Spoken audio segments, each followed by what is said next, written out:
De nos jours, on est tous là à flâner sur YouTube pour la vidéo et Twitch pour le streaming, mais saviez-vous qu'à une époque, il y avait plus de plateformes vidéo? Ouais, si, je vous jure, on en avait une petite dizaine et toutes se battaient pour avoir la victoire royale dans le secteur. On va donc revenir dans le passé et essayer de voir pourquoi ces sites ont foiré et surtout constater les vestiges restants de certains d'entre eux. Si ça se trouve, vous pouvez encore vous y connecter avec votre compte, même si, vous avez sûrement oublié votre mot de passe depuis tout ce temps. Enfin, cela ne serait pas arrivé avec NordPass, un gestionnaire de mots de passe qui sponsorise cette vidéo. NordPass est donc un gestionnaire de mots de passe permettant de stocker tous vos mots de passe à un seul endroit, mais pas que. Vous pouvez aussi enregistrer vos cartes de crédit, vos adresses, bref tout ce que les formulaires en ligne vous demandent sans cesse afin de ne plus avoir à les remplir à la main à chaque fois. Une fois vos informations rentrées, NordPass s'occupera de mettre les bons textes dans les différents champs. Alors ça peut paraître complètement fou de tout mettre au même endroit, mais en réalité c'est loin d'être une mauvaise idée. Avec tout ça, vous n'aurez plus qu'à retenir qu'un seul mot de passe complexe pour vous connecter à votre compte, et derrière vous pourrez mettre des mots de passe complexes différents sur tous vos comptes, et ça un peu partout sur internet, plutôt que de réutiliser en boucle la date d'anniversaire de votre poisson rouge que le hacker du coin va très facilement deviner. D'ailleurs, beaucoup font malheureusement ça. NordPass vient de sortir une étude qui montre les 20 mots de passe les plus populaires en France, et c'est pas joyeux. 1, 2, 3, 4, 5, 6, asserti ou encore mot de passe en anglais comme mot de passe. Ouais, Mister Robot aura pas trop de mal à venir piquer votre compte si vous faites ça. Et mettre le même mot de passe partout, ça veut dire faire reposer la sécurité de tous vos comptes sur absolument tous les sites en question. Il suffit d'un maillon faible et vous êtes compromis, alors autant laisser une entreprise spécialisée dont c'est le boulot de gérer ça. D'ailleurs, NordPass pourra analyser si vos mots de passe sont sécurisés ou s'ils méritent d'être dans cette liste, que ce soit par leur complexité, leur longueur et même leur durée dans le temps. Plus le mot de passe est vieux, plus il a de la chance d'avoir été découvert. NordPass vous préviendra donc si vos mots de passe ont plus de 90 jours. Il vous dira aussi si l'un de vos mots de passe a été récupéré suite à une faille de sécurité connue, et il vous notifiera aussi de ce qui a été volé niveau information afin que vous puissiez réagir le plus rapidement possible. Avec le lien en description et qui s'affiche maintenant, vous pouvez profiter de 70% de réduction sur NordPass sur un abonnement de 2 ans, ainsi que d'un mois gratuit grâce au code Léo. Mais alors, quels sont les sites qui n'ont pas réussi à rester en vie? Eh bien, commençons avec celui qui voulait faire de l'ombre à YouTube,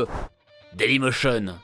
Saviez-vous que Dailymotion est arrivé en même temps que YouTube, et surtout que c'est français? Cocorico, on est premier. Enfin, il est très compliqué de savoir qui est arrivé en premier, car à cette époque, très peu de choses étaient très bien documentées, donc on peut lire tout et son contraire, mais dans tous les cas, les deux plateformes sont arrivées à la même période, début 2005. Pourtant, on a beau être précoce sur certaines choses, malheureusement ça se termine souvent bien trop rapidement. Dailymotion est donc né à cette période du début du web 2.0, une époque où les gens commencent à vouloir partager du contenu sur internet. Le partage d'images fixes commence à faire son bout de chemin, place maintenant à la suite d'images via la vidéo. Dailymotion est donc l'un des pionniers dans le milieu, avec notamment des fonctionnalités qui ne sont arrivées que bien plus tard sur YouTube. Il y a une époque où il était impossible d'avoir par exemple du contenu durant plus de 15 minutes sur YouTube, là où Dailymotion était beaucoup plus permissif. C'est pour ça qu'on trouve souvent des vieilles émissions en version complète sur le site français et en plein de parties sur l'américain. Ce qui a par contre décidé de la finalité de cette guerre assez tôt a été un nouveau challenger qui est arrivé fin 2006, Google, car à l'époque faut se rappeler que YouTube n'était pas encore sous le joug du géant du web. Et c'est donc contre 1,6 milliard de dollars que l'entreprise sera cédée. C'est à ce moment-là que tout a accéléré et que cette plateforme a pu voir des moyens qui ont fait que les autres n'ont juste pas pu suivre, Dailymotion y compris. Car il faut savoir qu'héberger des vidéos ça coûte vite extrêmement cher, c'est très compliqué d'être rentable là-dessus et d'en même temps continuer cette course numérique. Et quand d'un côté t'as encore une fois Google qui est YouTube, il est réellement compliqué de garder la tête hors de l'eau, alors que pourtant il y avait beaucoup de monde derrière pour soutenir cette pépite française. On a pu voir quelques levées de fonds auprès d'entreprises, mais aussi de la France elle-même via l'État. Il faut savoir qu'on a un peu perdu la guerre précédente du numérique en se mettant à mort derrière le Minitel, alors cette fois-ci on ne perdra pas celle de la vidéo en ligne. Le site arrive donc à se faire une place dans le monde, même si évidemment beaucoup moins grande que YouTube. Il reste néanmoins très populaire à un endroit en particulier, évidemment dans notre hexagone. À une époque c'était littéralement le site français le plus visité au monde. D'ailleurs beaucoup de créateurs que vous connaissez aujourd'hui se sont d'abord forgés sur Dailymotion avant d'aller sur YouTube, les plus connus étant sûrement Monsieur Dream aka Cyprien ou encore le joueur du grenier qui postait à chaque fois leurs vidéos sur les deux plateformes. D'ailleurs on sent que ce dernier se moque un peu du site quand on regarde sa bio sur Dailymotion. Et ce qui est encore plus triste, c'est que la vidéo la plus vue de la chaîne actuellement n'est pas un joueur du grenier chez le JDG, mais une émission pilote qui n'a rien à voir. Mais avec ça, on se rend bien compte de l'écart incroyable de vues entre ce qui est fait sur YouTube et ce qui est fait sur Dailymotion, quand on voit que le plus populaire n'a que 235 000 vues. Même en nombre d'abonnés, on est loin des scores actuels, seulement 17 900. Ouais, je suis sûr que vous pouvez être autant vous abonner juste sous cette vidéo en appuyant sur le bouton rouge juste en dessous. Ce serait cocasse, non? Promis, je partagerai ça sur les réseaux si ça arrive, parce que j'ai les stats. Bref, ces derniers déserts de plus en plus la plateforme, avec YouTube qui évolue de plus en plus de son côté et qui devient la norme si l'on veut monétiser son contenu et surtout toucher le plus de monde possible. Il devient de moins en moins intéressant de publier ses contenus sur Dailymotion, et donc malgré le fait que la plateforme est retournée voir des créateurs pour leur faire republier après coup, il était déjà trop tard, YouTube avait gagné. Mais pas seulement car ils évoluaient mieux, mais aussi car Dailymotion régressait pas mal. Car à ce moment-là, Dailymotion a été récupéré par Orange via un rachat forcé par l'État, car ces derniers ne voulaient pas que Dailymotion soit géré par des entreprises autres que françaises. Et donc Orange ne met absolument aucun moyen pour que Dailymotion récupère ses créateurs ni pour faire évoluer la plateforme, et cette dernière devient de plus en plus déserte. À partir de 2009, la guerre était déjà terminée, et YouTube a piétiné les restes de Dailymotion au fil des années. Maintenant, le site a réellement perdu tout côté communautaire, plus de section commentaires, plus de compteur de likes, une simple et bête interface vidéo, et voilà, y a juste rien d'autre. Alors oui, maintenant on peut mater la téloche en direct, super. La plateforme ne sert donc qu'à regarder soit du contenu très grand public, soit Chroma qui est la meilleure émission du web qui est en exclusivité là-bas. Et d'après l'un des créateurs, elle risque de rester très longtemps comme ça, hein. Ouais, dommage. Si vous voulez plus de détails sur tout ça, Ludovic a sorti une vidéo très complète sur la chute de Dailymotion, rentrant bien plus dans les détails, que je vous invite à aller voir. Mais bon, après cette vidéo quand même, car là on en a vu qu'un. Dailymotion est donc l'un des plus grands concurrents de YouTube à ses débuts. Mais savez-vous qui était le plus grand concurrent de Twitch à ses débuts?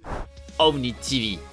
Est-ce que vous vous rappelez d'une époque où tout le monde trouvait Twitch vraiment nul pour faire des lives? Parce que moi je m'en rappelle, c'était la plateforme que tout le monde détestait car peu ergonomique, et qui d'ailleurs ne s'appelait pas Twitch mais Justine TV à l'époque. Mais on est ici pour parler de fail, alors si une vidéo entière sur l'histoire de Twitch vous botte, n'hésitez pas à me le dire en commentaire. Bref, même si à l'époque c'était une bouse boudée de tous, on sait que l'histoire a renversé la donne, mais compliqué de dire la même chose sur le chouchou de l'époque, Omni TV. Lancé en août 2009, c'était la plateforme de prédilection pour cette nouvelle passion qui naissait chez plein de joueurs de League of Legends ou de Starcraft 2 à l'époque, car oui, on parle d'un temps où les gens jouaient à Starcraft 2 et où Blizzard était une bonne entreprise, ça date Le succès d'Omni TV est retentissant au point que ces derniers ont du mal à suivre la cadence. Pourtant ils font tout pour, ils essaient de trouver des partenariats, proposent de giga cachets à des créateurs comme 2 à 3 $ pour 1000 vues par pub, ce qui est énorme en 2009 je rappelle, mais c'est tout ça qui leur a fait énormément de mal justement. Car ok, c'était les premiers à proposer des streams en 60 fps, ok, il y avait beaucoup plus de fonctionnalités que Justine TV, mais on a une époque où il faut faire comprendre que le streaming ça rapporte gros, et quand on promet des sommes pareilles à des streamers pour qu'ils viennent sur sa plateforme, la moindre des choses c'est de tenir ses engagements. Le truc c'est qu'Omni a du mal à le faire, et il commence à y avoir des histoires de paiements en retard, de paiements manquants, et la liste ne fait que s'agrandir au fil des mois. Et vu qu'à côté des partenariats comme celui avec Machinima ne se font pas alors qu'il devait y avoir 5 millions de $ sur la table,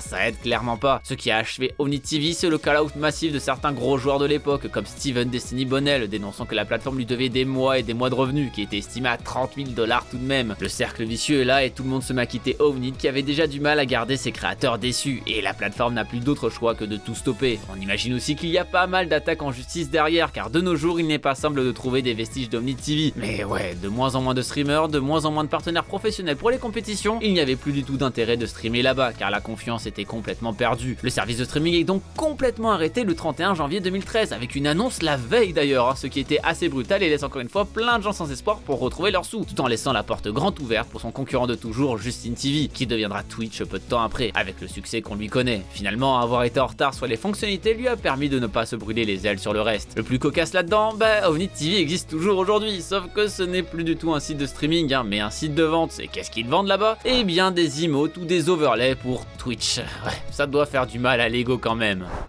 Vertical.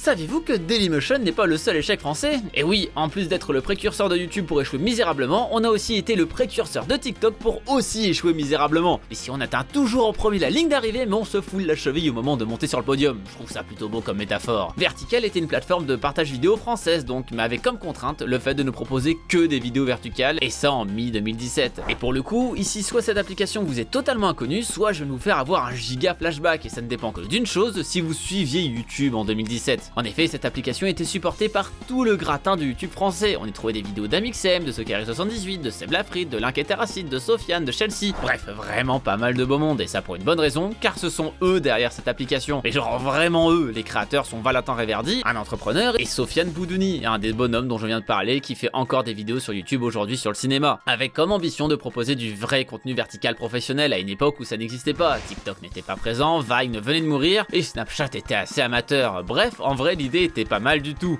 Et pourtant la sauce ne prend pas. Enfin si, elle prend au début car encore une fois il y a vraiment énormément de promotions, mais elle ne dure pas et ça pour une bonne raison, c'est parce que vous ne pouvez pas upload du contenu. D'un côté, si le but est de vraiment vous proposer du contenu un peu qualitatif, ça peut se comprendre, mais on s'éloigne énormément de ce que proposent les autres plateformes. Et une fois qu'on a regardé les vidéos proposées, on n'a plus grand chose à y faire. Au final, regarder des réuploads sur YouTube, c'est la même. Ce qui fait que pas mal se lassent giga vite, vu que de toute façon, ils n'ont pas d'autre choix que d'être passifs, même si à ses débuts, il y a vraiment eu l'envie de pousser énormément de contenu par les créateurs qui étaient impliqués dans ce projet. En fouillant de vieux articles, car bon sang que c'est difficile de trouver encore des bribes de tout ça, il y avait une envie de diffuser 24 vidéos par jour quand même. Alors certes, on parle de vidéos courtes, mais de vidéos travaillées, ça reste du boulot, faut un sacré paquet d'imagination. Mais malgré le fait que l'application ait plus de 100 000 téléchargements en quelques jours, le taux de rétention ne devait pas être dingo car encore une fois, on était passif vu qu'on pouvait rien y faire. Il a fallu attendre la fin du premier semestre 2018 pour que l'application s'ouvre enfin à tous avec la mise à jour verticale open, permettant donc à n'importe qui d'y poster du contenu. Et donc ça perdait un peu de son côté, c'est des professionnels qui font ça. Donc ouais, avoir fait autant de promotions autour de ça au début a été un peu leur poison je pense. Et au final, il y a eu des concurrents, il y a aussi eu le fait qu'on puisse directement uploader des vidéos en carré ou en portrait sur YouTube, et encore une fois on parle certes d'un projet poussé par les cadors du milieu, mais ils ne sont rien par rapport aux géants du web qui eux de leur côté peuvent beaucoup plus facilement toucher l'international. On n'a jamais trop eu de communiqué disant que l'application fermait ou autre, mais en cherchant un peu sur le net on peut trouver quelques bribes encore une fois de quand le projet a été abandonné, comme ce tweet datant de juin 2019 disant que l'application avait fermé depuis plus d'1 an et que ça avait été un pari raté. Hitbox.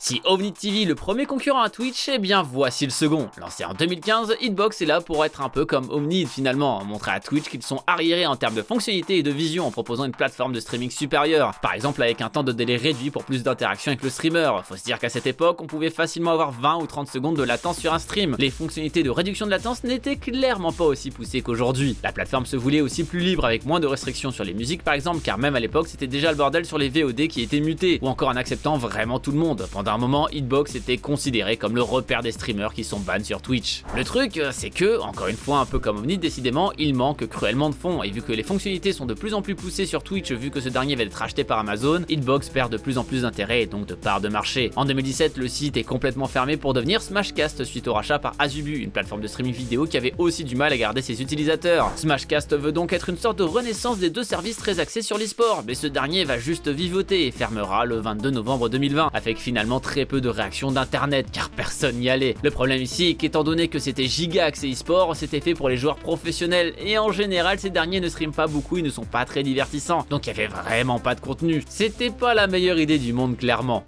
Mixer.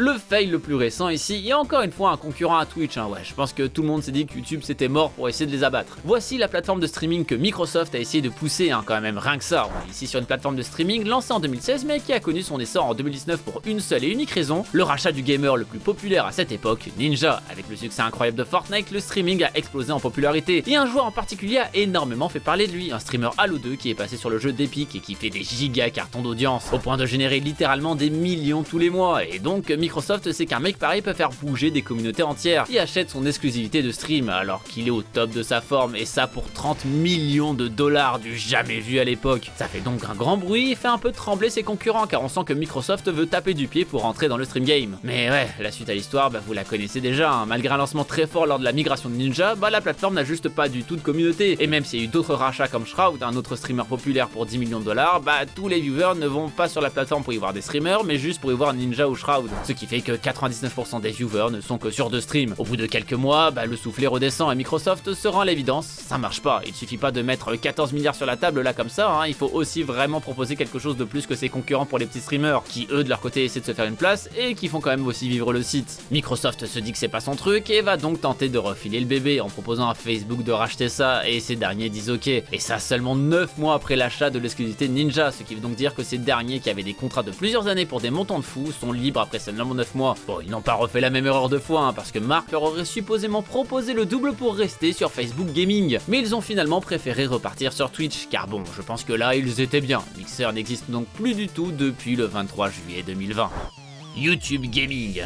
Et la petite variante, hein. En effet, YouTube a gagné la guerre des vidéos, du coup ils se sont dit qu'ils allaient aussi de tenter à participer à celle des lives, sauf que cette fois-ci le succès n'a pas été aussi présent. Lancé en 2015, YouTube Gaming existe pour une seule et unique raison, il y avait comme deux objectifs, déjà être le pilier ultime de la vidéo sur internet en étant leader côté VOD mais aussi côté streaming, mais aussi parce qu'il y a une certaine rancœur envers Twitch. En effet, vous n'êtes pas sans savoir que c'est Amazon qui a acheté Twitch et ça dès 2014, mais saviez-vous qu'à la base c'est Google qui aurait dû racheter Twitch la même année et que le deal était presque confirmé partout sur la toile? Tout le monde parlait d'un rachat pour $1 milliard de leur part, mais c'est finalement Jeff Bezos qui a récupéré le bébé pour 970 millions de dollars le 25 août 2014. Énorme retournement de situation, et même si on ne saura jamais ce qui s'est réellement passé, le monde des plateformes vidéo tel que l'on le connaît aujourd'hui s'est joué à vraiment pas grand chose à cette époque. C'est donc avec cette rancœur que YouTube Gaming est né, et ça n'est finalement pas qu'un service de streaming, mais vraiment une sorte de variante un peu bizarre de YouTube pour les vrais gamers avec un arrobase à la place du A. Et en même temps, pas trop, hein. On y retrouvait le contenu de YouTube mais avec une interface différente et surtout des fonctionnalités expérimentales qui sont arrivées sur le vrai YouTube après coup, comme le mode sombre qui est arrivé avant ce YouTube Gaming, ou même le système avec le bouton rejoindre des abonnements payants aussi, hein. Vous savez, le fameux bouton bleu à côté du bouton s'abonner que tout le monde fuit. Et c'est ça qui était assez étrange, on avait l'impression d'être sur le même site et en même temps, pas vraiment, ce qui a créé une énorme confusion. On avait même des compteurs d'abonnés différents entre les deux sites, vu que ceux qui s'abonnaient à une chaîne via YouTube étaient aussi abonnés sur la même chaîne sur YouTube Gaming, mais l'inverse n'était pas vrai. Bref, vous imaginez le bordel. Pourtant, beaucoup de streamers se sont foués les dents là-dessus avec des scores extrêmement honorables, hein. Michou ou encore Inoxtag ont notamment pu sortir de l'ombre grâce à cette plateforme étant donné que YouTube la mettait énormément en avant avec des live Fortnite. Et aussi car techniquement parlant, YouTube est beaucoup plus poussé sur les fonctionnalités de stream. Possibilité de stream en 4K 60 via un débit beaucoup plus élevé, de planifier des lives à l'avance comme si c'était des sorties de vidéos, même de permettre aux utilisateurs de passer d'une caméra à l'autre. Il y a énormément de bonnes idées, mais voilà, Twitch est déjà beaucoup trop installé à l'époque et YouTube a surtout oublié une chose, c'est bien beau d'avoir la plateforme mais il faut les créateurs et YouTube a eu énormément de mal à en garder, déjà car YouTube n'a pas essayé d'en engager comme l'a fait Mixer par exemple, mais aussi car Twitch à l'époque a tout fait pour que ses streamers n'aillent pas ailleurs. En effet, lorsqu'on est partenaire Twitch sur un contrat de base, il est interdit de stream dans une autre plateforme, et donc cela a énormément limité YouTube Gaming, qui du coup était plus utilisé pour sa partie vidéo que sa partie stream, et qui encore une fois était exactement la même que la partie gaming de YouTube normal. En septembre 2018, YouTube se rend à l'évidence, YouTube Gaming est un échec, ils annoncent donc la fin du service à ce moment-là, la destruction du site aura lieu le 30 mai 2019, mais toutes ces fonctionnalités se sont finalement retrouvées sur le vrai YouTube. Par exemple, si on va sur youtube.com/gaming, on retrouve quelque chose qui ressemble pas mal à ce qu'était youtubegaming.com. Bref, cette version chelou de YouTube n'a clairement pas fait long feu, mais au moins tout a été centralisé ailleurs et donc tout n'est pas perdu. C'est déjà ça. Après bon, le nombre de streamers YouTube populaires se compte quand même sur les doigts de la main. Mais vous alors, c'est laquelle la plateforme vidéo que vous adoriez qui n'a malheureusement pas eu le succès escompté? Je vous laisse me dire tout ça en commentaire juste en dessous. J'espère en tout cas que la vidéo vous aura plu. Si c'est le cas, le meilleur moyen de me le faire savoir, c'est en utilisant une des fonctionnalités de la plateforme vidéo que vous utilisez en ce moment même, le pouce bleu de l'amour. C'est plutôt pratique. N'hésitez pas à partager cette vidéo à tous vos potes qui pensent que la migration de tous vos youtubeurs favoris vers Dailymotion peut vraiment changer la donne, pour leur montrer que pas du tout. Et bien sûr, le plus important, si ce n'est pas déjà fait, abonnez-vous à la chaîne en cliquant sur le logo qui vient d'apparaître en haut à droite de votre écran. C'était Léo de la chaîne Techmaker et surtout, n'arrêtez jamais d'apprendre. Salut!